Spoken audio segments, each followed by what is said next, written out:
Hey, what's up everybody? Brandon back again in the basement. Today's video, I'm gonna talk about the least used piece of equipment in my gym and also give you a quasi review on it. And that is these Rogue adjustable lever arms in white. Now, I've gotten a lot of questions about these. Hey, namely, how'd you get them in white? And to be honest, I don't know how I did it. I honestly emailed Rogue several times over the course of several years saying, hey, can I get these in white? Hey, can I get these in white? And a lot of those times I was told, no, we're not offering that at this time. And then just one time, out of the blue, the rep that I dealt with said, yes, you can. What else do you want in any specialty color? And I got back and I said, well, how about some Rogue Rhino with white uprights as part of it? And they said, sorry, we can't do that. We're not offering custom colors at this time. So somehow these ones slipped through the cracks. They've been on my rack for quite a while. However, the reason I'm calling this a quasi review and more of just a why I don't use this is because I literally never use these. In fact, most times when I do videos down here in the basement, I just take clips of my normal training and use those as B-roll. I have no B-roll clips to show you of these things because I have not used them in several months. Now, I did initially give them a go when I first got them, but to be honest, if you watched my Rep PR 5000 review or the most space efficient rack video I did, also with a condensed Rep PR 5000 kind of half rack thing that I made, I talked about the lever arms in that video a little bit. Never did a full-on review of their lever arms because again, I just didn't find them too useful. For the most part, these things just don't fit into my style of training, which is geared towards powerlifting, squatting, benching, and deadlifting, which means the lever arms are usually reserved for like accessory work and other fluff type things. Now, it is true, you can do a ton of things with lever arms, but I don't find that it does any one thing very well. And in most cases, it's just too much of a pain in the ass to set up.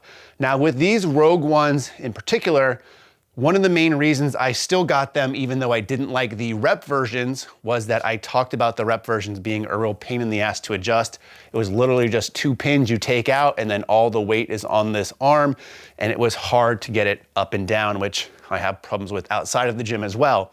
These Rogue ones, the way they're designed, it is a much better design. I think if you're taking a look at some of the main providers, which up until recently was like Rogue, Sorinex, Rep, I think those are the main three most people looked at.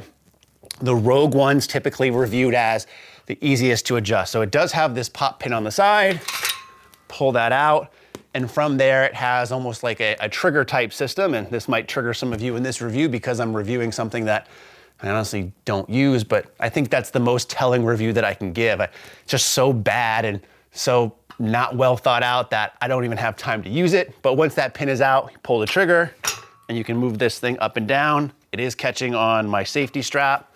And this thing is still very heavy, but with the rollers included, it does make it a lot easier to get it up and down. But again, right now, the back stopper on here is hitting an attachment here.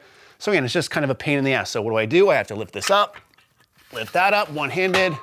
You can still do it, again, because of the system that Rogue uses. It does make it easier to adjust, but it is still a pain in the ass. Speaking of pain in the ass, you'll notice that right now I just have these Sandwich J cups on it, and I've reserved the actual handles that ship with this to the top of a cross member in the back. Now, to be honest, they're probably more useful in that position because with the multi-grip handle, you could actually get away with basically what I've created here already with these custom pull-up bars and just use this.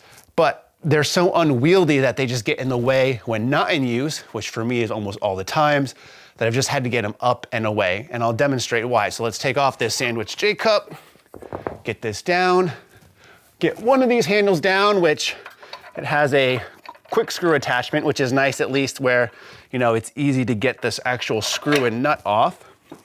You then have to lift this up, lift this out, not bang your rack while you're trying to do this to get it more in place. Come over here. We're gonna then, let's see, how do we wanna do this? We're gonna put it on this side. You can tell I don't do this often. Insert it into the rack. Have it come down. Get the handle back. Screw this in. Eventually tightening it in, and now it's in place. So the actual procedure to get it in place isn't tremendously bad, right? But Look how much this comes out. And if you have 2 of these in here, it makes getting in and out of the rack much more difficult. And again, because these aren't in use all the time, they're kind of a pain in the ass. If you're leaving this in a position here where you don't really want to worry about it, and then you try to load a barbell inside of the rack where I typically would squat with, if you're familiar with watching my videos, this thing would then get in the way of the plate. So I'd have to move and adjust the arm, which, by the way, in order to get it into a position where I don't want to necessarily hit things, I'd have to take off the safety straps again or move them around, take off the J-cup, so it means I can't have a barbell there in the first place to begin with. And again, it's just a procedure, so leaving these actual handles off is a lot easier. The funny thing with these though is many people that I do see using these lever arms, they come up with setups that are pretty unique. And you can use these, like I said, to get some good, decent movements in. Jack of all trades, master of none. In fact, one of my favorite movements for this is using this as kind of like a chest press machine, where you would use your actual adjustable bench as the back seat to sit down, load the weights, use a band as well as weight for resistance, and you really mimic like a hammer strength type chest press. But again, it's a pain in the ass to set up, and by the time I get to those movements, which for me would be an accessory to a bench press, just not worth setting it up where I can have other movements, whether that's a bench press variation or using the dumbbells quicker, easier. And by the time that I've gotten to there in my workout, I just don't want to have to deal with this.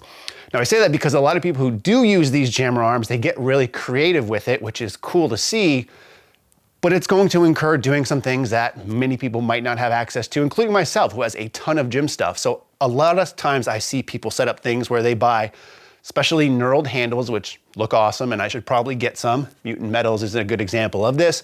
So they have a knurled handle for a grip instead of these, because some people complain that where it's located, it's just not ideal. And then they'll use something like a spotter arm that you typically see on like a half rack setup, set it up top and offset that with another pin in order to load weights on. And you get something like you'd see from some of the Prime Fitness plate-loaded movements, where you can change where the weight is in the movement arm of it to get some really unique movements, and people seem to really like those. But again, my problem is it requires more equipment that I don't have and maybe you don't have, but also even more time to set up and more time to break down. So again, these things just aren't really convenient. Now, one of the things that the Rep version had over this version of the Rogue, I say that because literally like 2 weeks after I got this in, Rogue released a new version. With this version of the Rogue, there's no way to lock these arms up. And I had showed that in a Rep video where I said, hey, you could lock these arms up, you could put something up there to do pull-ups on, and have basically an adjustable height pull-up bar. These ones do not lock in place, the newer versions do. So these things are down all the time, or if you want to put them towards the floor, you could do that as well, but then that takes up floor space. So like I said, they just kind of get in the way, which is the main reason why I don't really have anything on them except for these sandwich J-cups, because what I tend to find that I'll use these for most often is if I'm doing things like overhead press. That way I can come and press outside of the rack. And even though I have tall ceilings, if I'm doing it inside the rack, I could potentially hit the uprights there. So this is basically just like a glorified overhead press station, which at least looks cool, because I get a lot of questions and comments saying, hey, those jammer arms look awesome. How can I get them in white? Do you recommend them? My answer is always no. So my biggest review for these jammer arms is the fact that I don't use them whatsoever. If anything, I find them more of a hindrance because they get in the way, and the way that they're meant to be used just isn't worth it to me. And in my opinion, not worth it to most people if you train how I train, or if you're looking to get a good bang for your buck. I just don't think the value is there on these. To answer the question, Rogue does sometimes, again, offer these in colors. I think I had to pay $100 extra to get them in white. There are other companies coming out with some that look to improve upon this design. So for example, I think Griffin Fitness just released one that articulates some, so you can get like some wider range of movements. Also with locking the arms in different places to offer many different spots to lock. I think the updated Rogue ones only have one spot. I've seen companies, I think like Irwin Fitness Supply out of Canada, have some pretty unique things they're trying to do with the handle system here. But overall for me, jammer arms as is just not something I can recommend, and it's one of the least used pieces of equipment in my gym. Let me know what you think in the comment section below. If you have any questions that I wasn't able to answer in this video, kind of off the cuff on an active recovery day as I prep for my meet this weekend, let me know down below as well, and I'll get to you as soon as I can. But in the meantime, as always, thanks for watching and stay big.